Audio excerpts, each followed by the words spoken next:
Last Call está começando e eu, Renato Almeida, quero te convidar para conhecer a realidade do sertão brasileiro, que vão fazer com que você se desperte e faça parte dessa geração que está transformando o mundo. No programa de hoje, vamos continuar com missionários e missionárias de organizações que estão atuando em regiões estratégicas e que agora só precisam de uma coisa, da sua participação, porque juntos vamos muito mais longe. Então fica aqui com a gente, vamos lá? Vamos falar um pouco sobre a dificuldade do financiamento, do sustento de um missionário, principalmente na área do sertão. Difícil não é gerar o projeto, é manter o projeto, né? Que nem um filho. Claro que eu não sou mulher, a minha esposa teve 4 filhos, não deve ser um trabalho fácil. Você, né, gerar 9 meses uma criança, mas mais trabalho dá quando a criança sai da barriga. Então não é gerar a criança, é cuidar da criança. Porque a continuidade do sustento que é complexo, não é só mandar, é manter. Qual é o impacto que isso tem no dia a dia de um missionário, que às vezes é sustentado pela sua igreja? Porque se ele chega lá, não deu, apertou, pandemia, tira, o missionário vai ter que começar a trabalhar, talvez no local dele, não dar mais atenção para aquilo que ele foi designado para ir. Quais são os impactos e as dificuldades que um missionário vive na pele quando ele está no campo missionário? Rapaz, eu acho que o primeiro impacto é uma leve depressão. Leve.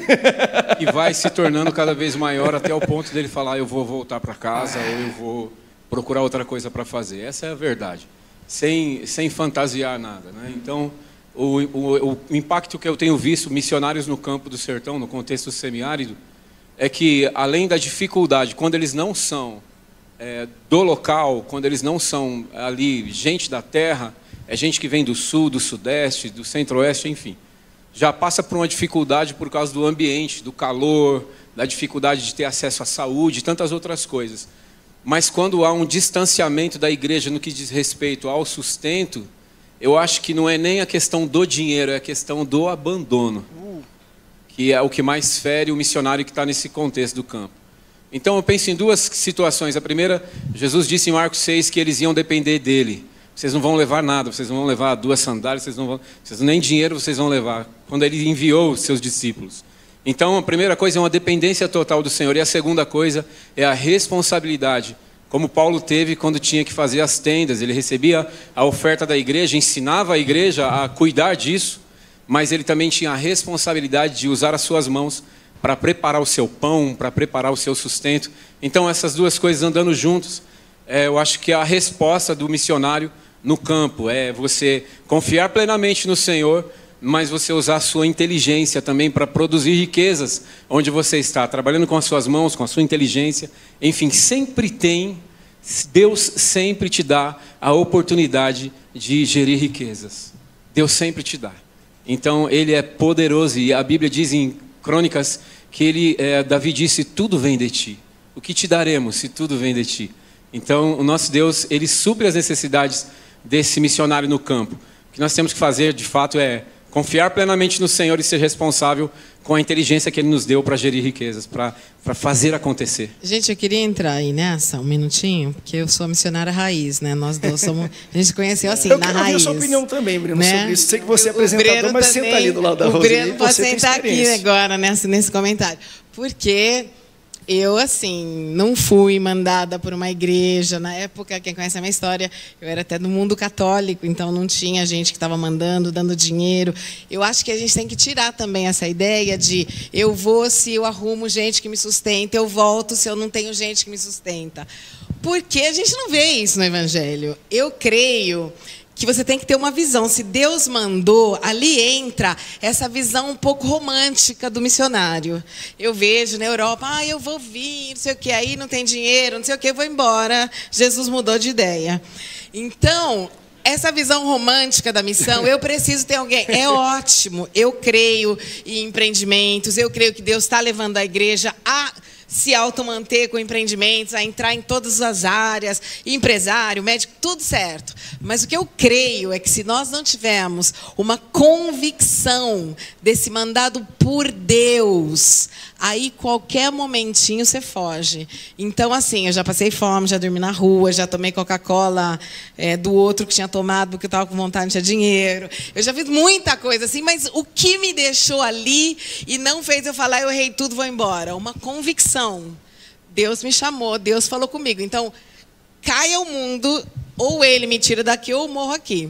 Então, eu acho que a gente precisa lembrar que essa visão missionária de eu vou, se eu tiver dinheiro, eu volto para casa, se eu não tiver, está meio errado. Tem que partir de algo que está aqui. A convicção que Deus está me mandando, que é meu, e tenha chuva ou tenha sol, eu vou continuar ali em nome de Jesus. É fantástico, gente. Anotou a placa? Passou por cima. Eu quero te ouvir, com problema, sem problema, na presença de Deus. Com dinheiro, sem dinheiro, na presença de Deus. É incrível.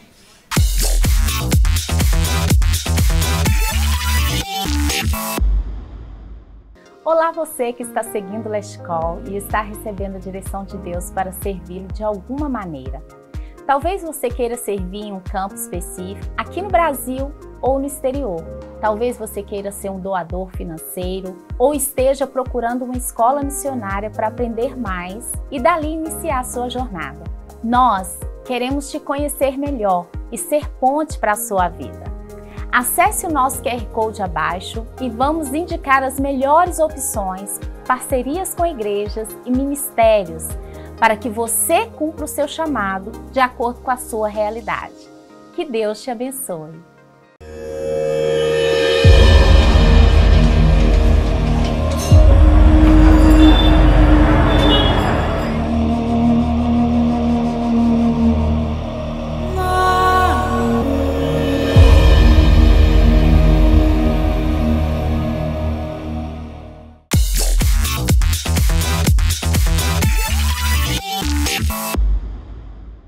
Meme com a Paola Serqueste. Vem pra cá, Paola. Tudo bem? Tudo bem? Oi, gente. Fica aqui, Paola.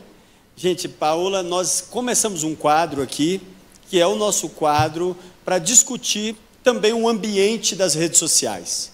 Nós temos hoje, no Brasil, a igreja brasileira que são milhares, milhões de jovens que estão nas redes sociais. E às vezes, a igreja fica um pouco à margem de abordar o tema das redes sociais, e às vezes a gente perde o protagonismo que Deus queria que nós tivéssemos como formadores de opinião. E aí o que acontece é que eu tenho o João e a Clara, meus filhos, vocês conhecem, eles vivem de internet. O João fala algumas coisas assim que já perdi a conexão com ele. Mas a igreja precisa estar ali e falando, continuando a discipular, continuando a falar, isso é, isso não é. Ontem a gente viu aqui no programa, de ontem a gente viu pessoas que se descaracterizaram. Nós somos a imagem e a semelhança de Deus. E tem pessoas que é a imagem e semelhança. Eu acho que você vai mostrar os vídeos assim, né? Então ela traz para a gente vários videozinhos e a gente pede você também que conhece, vive nas redes sociais, manda para a gente, manda aqui para o Povos e Línguas, para o Last Call, os vídeos mais assim que você fala, Breno, olha isso aqui. E a gente vai passar aqui no programa. O que você tem hoje para nós? Hoje eu trouxe um vídeo sobre um ritual que acontece há mais ou menos 200 anos, que é um cara que é prefeito lá da cidade de México, que ele se casou com uma jacaré, porque ele acredita que tem que vai trazer mais prosperidade. Repete. Casou com quem? Uma jacaré. Jacaré. Sim. O filho vai ser Lacoste o nome. Vamos ver o vídeo, solta aí.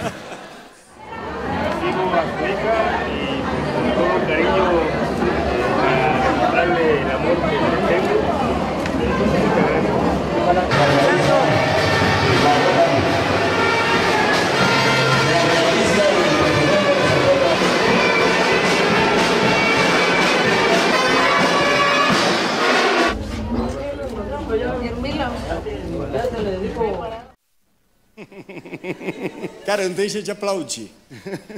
A gente respeita, aí eu queria que o pastor Davi falasse aqui, como teólogo também que é. Você faz esse casamento, Vocês só me colocam nas frias, hein, André? Um convite. Eu vou casar com a irmã Jaca. Ainda bem que ele já está casado. Você faria um convite, você faria esse casamento? O apóstolo Paulo foi muito sábio ao lidar com a cultura pagã de seu tempo.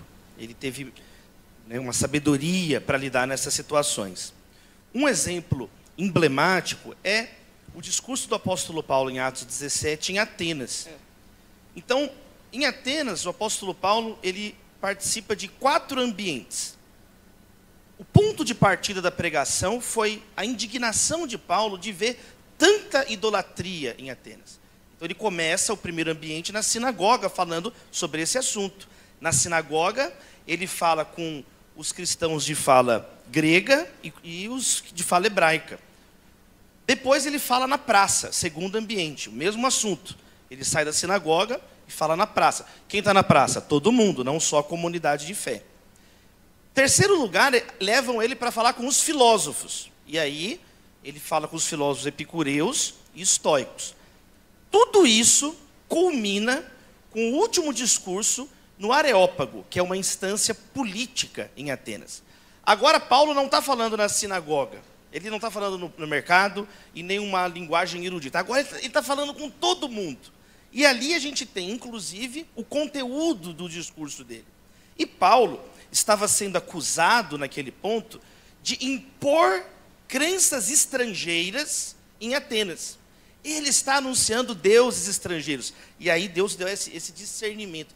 O apóstolo Paulo cita a própria cultura de Atenas.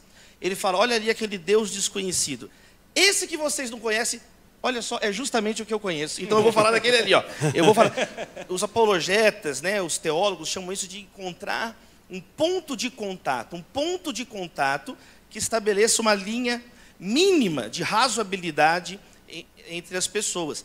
Ele não só parte a pregação ali do Deus desconhecido, como ele cita poetas, pensadores, frases, né? Nele vivemos, nos movemos e existimos. Isso vem da própria literatura clássica de Atenas. O apóstolo Paulo vai citar um outro dito comum do seu tempo, que também não está no Antigo Testamento, não é quando ele diz, as más conversações corrompem os bons costumes.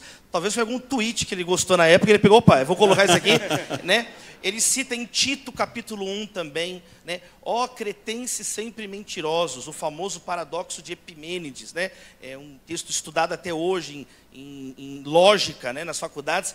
Então o apóstolo Paulo tinha essa sabedoria. Penso que Deus, aqui nós temos exemplos também de apologética na prática, né? A criatividade, ela faz parte do testemunho do Evangelho. Raramente você vê Jesus pregando do mesmo jeito para as pessoas. Com a mulher samaritana ele fala de um modo, o jovem rico foi outra abordagem. Então Jesus ele ia e confrontava a pessoa, às vezes a mesma mensagem que consola um, confronta o outro, né? E para fechar assim, esses exemplos práticos também que nós estamos aprendendo, conheço o Guedes de muitos anos lá em Belo Horizonte, nós percebemos também que é possível fazer isso do ponto de vista individual, o apóstolo Paulo, como do ponto de vista coletivo. Por exemplo, o basquetebol era uma estratégia missionária da igreja nos Estados Unidos para ganhar jovens moradores de rua. Eles não tinham noção na época que ia virar a NBA, um esporte olímpico, né? Mas se não tivesse esse pessoal pensando o basquete, assim como o voleibol, né? Os hospitais nasceram com São Basílio Magno, né? Basílio Magno da igreja bizantina, que falou assim, gente, nós temos que cuidar das pessoas. Mas então conta aí pra gente como é que você ia evangelizar o cara do jacaré. Eu vi só um meme, né? Talvez eu ia chamar ele para ver o filme do Crocodilo Dundee comigo. Porque teria que saber mais. Mas o ponto que eu ia falar era justamente esse. Muitas vezes a gente não vai ter uma resposta ali, pronto. Mas coletivamente, Provérbios dizem, né, na multidão de conselhos, há sabedoria, né? Então o basquete, a instituição hospitalar, você está na Itália, em Roma, não existe o fórum, existe o Coliseu, existem os banhos públicos, como eram chamados, não existe hospital, não existe, você não vai visitar, porque não existia hospital em Roma. Para ter a ideia de um hospital, antes tem que ter uma ética de amor ao próximo, de amor a Deus, de cuidado com a pessoa simples.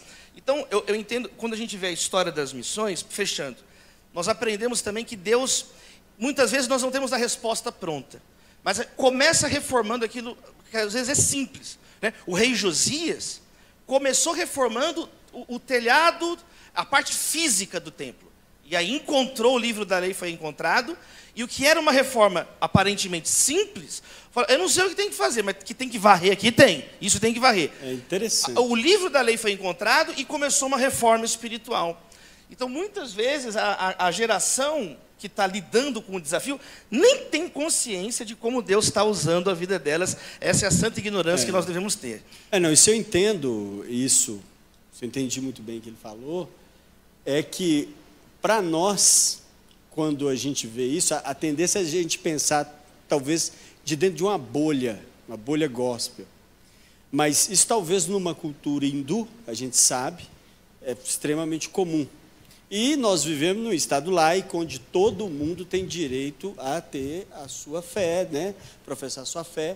Mas e essa palavra que o Davi fala, eu acho isso interessantíssimo, porque Paulo teve essa sabedoria de se contextualizar, e nós, às vezes, não conseguimos. Então, a gente se fecha na bolha, e aí a gente, na rede social, a gente está, né, lidando com outras comunidades. E você viu um casamento ali, gente... Falar com você, às vezes, é até melhor do que casamento de muita gente aí. Casamento, vocês viram ali? Casamento ali, bacana, comida, muita gente. Eu pensei, gente, eu estou doido aqui, então. Até bonitinha. Isso aqui é muito doido. Então, mas na verdade... Minha sogra não é uma cobra, não, uma jacaré. Mas, na verdade, isso que o Davi falou é muito importante. Agora, tem mais um vídeo. Tenho. Tem um grupo de jovens, mais ou menos 1000 jovens, que se inspiraram em um cara, um japonês lá, para se vestir como um cachorro. E aí ele fez uma fantasia hiperrealista, gastou mais de 70 mil reais numa fantasia, e aí eles fizeram um protesto no metrô para os direitos deles. Solta esse VT para mim.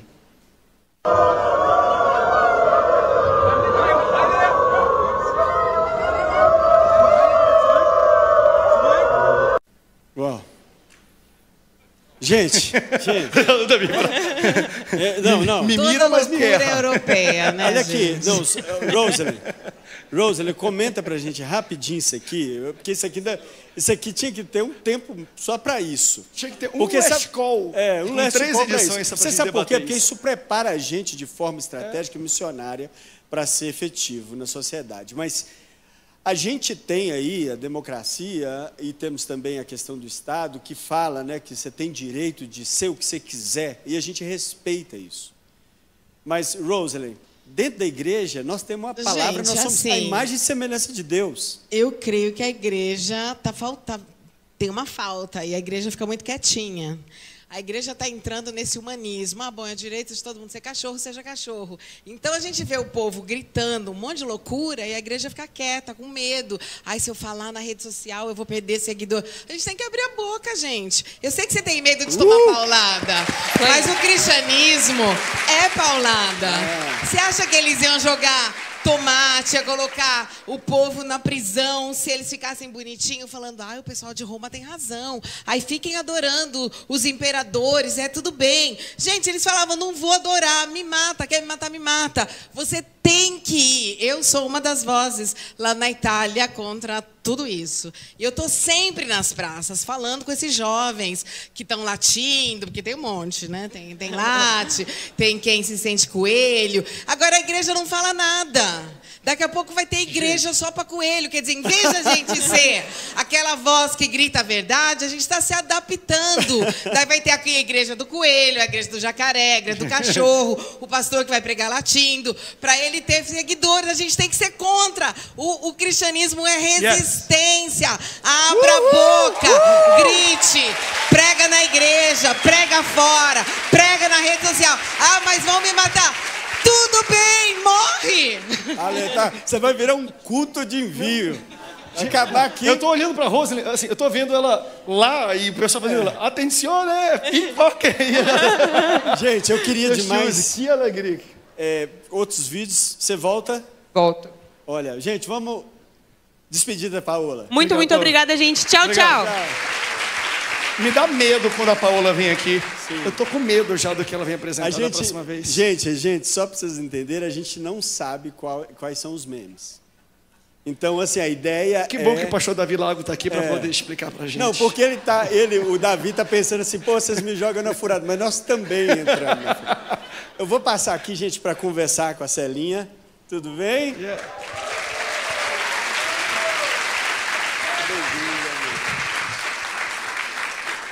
Gente, a Celinha é muito conhecida nossa, na verdade, a banda da Fat Family. Todo mundo lembra da Fat Family? Então ela hoje, poxa, é algo que, assim, fantástico ver o seu testemunho. Hoje você servindo o Senhor Jesus. Poxa, eu assim, me senti assim, quando eu te conheci, eu falei, gente, Deus é Deus. E agora essa voz linda sua servindo ao Senhor. Então... Tem uma música maravilhosa aí para nós? Sim, Teu Espírito. E pegando o gancho aí das missões, um dia eu estava em aula e Deus, vendo fotos dos meninos lá da Fundação Casa, Deus falou, filha, eu quero que você vá lá me adorar e falar do meu amor para esses meninos. Eu tenho uma nova história para eles. E hoje eu vou lá. Uau. Fazer culto, adorar o Senhor lá com eles, oro por eles. E Deus tem feito grandes coisas, tem impactado a minha vida. Uau! Para a glória de Deus. Uau! Gente, maravilhoso. Aleluia. Vamos ficar de pé, gente, para a gente adorar o Senhor.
Você pode dizer isso? Espírito de Deus.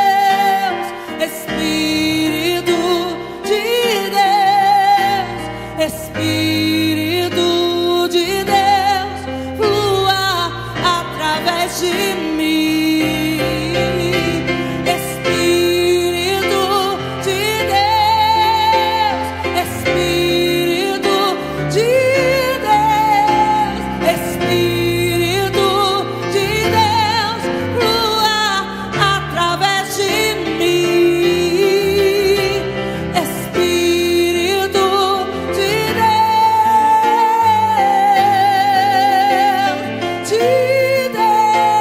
Espírito de Deus, flua através de mim. Porque eu não posso apenas cantar, fazer roupa, fazer bolo. Fui chamado para adorar, fazer pães, né? Para ser usado pelo teu Espírito, para ser guiado. Onde é, Senhor? Onde é para eu ir, Senhor?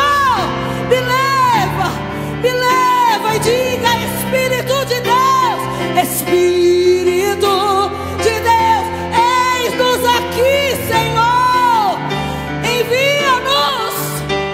Espírito de Deus, flua através de mim.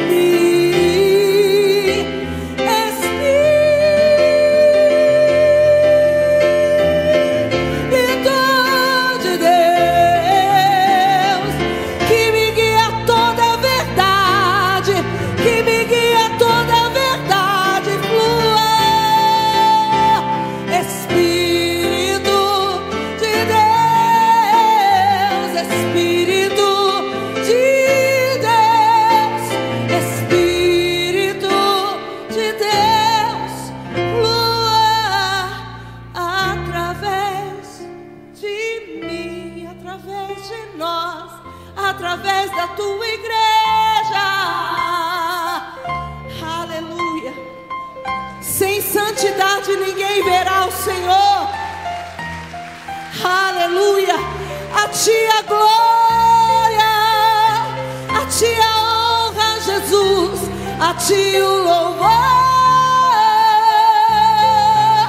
Santo Espírito. Aleluia. Aleluia! Ao Senhor é digno. Aleluia. Que maravilha tudo isso que vimos hoje até aqui. Eu sei que o Senhor confirmou no seu coração que você pode participar de várias formas da obra dele. E nós queremos te dar mais algumas dicas. Agora é a hora do Last Call Indica. Você tem desejo de apoiar crianças em situação de risco? Eu quero te apresentar o Criança Feliz, uma organização que transforma a vida de centenas de crianças em Angola. Um dos projetos mais bem conceituados, que oferece educação, alimentação e apoio espiritual para quem necessita. Entre em contato com Criança Feliz e apadrinhe a vida de uma criança. Com certeza, esse será o melhor investimento para o seu ministério. Deseja levar treinamento para membros da sua igreja para impactar as comunidades carentes de sua cidade? Então você precisa conhecer a Ponte Social, uma iniciativa que auxilia você a atuar de forma integral na vida de crianças e adultos em situação de vulnerabilidade social, através de oficinas de esportes, cultura, música e muito mais. Deseja fazer parte de um dos workshops da Ponte Social? Se conecte agora mesmo e já agende um encontro online. Ponte Social, para quem deseja fazer a diferença. Imagina levar prosperidade para as regiões mais carentes do sertão e, ao mesmo tempo, falar do amor de Cristo. Este é o objetivo do Instituto Itos, que nasceu com uma proposta de gerar emprego e fomentar empreendedorismo, através de várias oportunidades, como o Sertão do Bem, que oferece cursos e treinamentos para jovens e adultos sobre produção e comercialização de mel. Além disso, o Instituto Itos conecta empresários de todo o Brasil com o objetivo de gerar novos negócios para o povo sertanejo. Deseja ser um parceiro na evangelização e transformação do sertão brasileiro? Então siga o nosso QR Code e se conecte agora com a equipe da Itos. Nosso programa vai ficando por aqui, mas não deixe de nos seguir e compartilhar o nosso conteúdo nas redes sociais. Quanto mais pessoas estiverem envolvidas nessa mobilização missionária, mais rápido milhares de famílias serão alcançadas por Deus. Até a próxima semana, eu te espero aqui. Tchau, tchau!